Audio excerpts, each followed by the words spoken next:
Bonjour. Euh, on pourrait commencer le NDVI, c'est quoi, ou plutôt, qu'est-ce que c'est pas?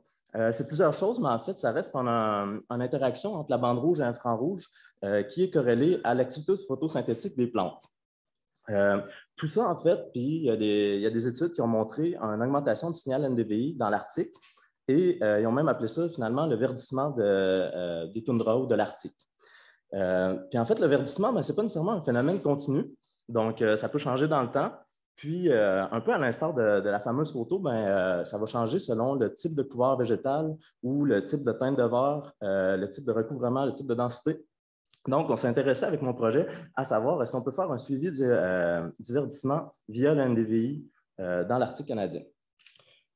Pour ce faire, on a fait des séries annuelles de cartes du NDVI entre 1984 et 2021 à l'aide du logiciel Google Earth Engine pour voir en fait si on est capable de faire ce suivi de verdissement-là.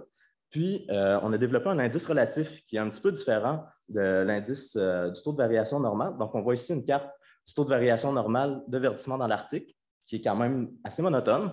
En fait, je vous invite à passer à mon poster si vous voulez voir l'indice relatif puis les résultats de mes recherches.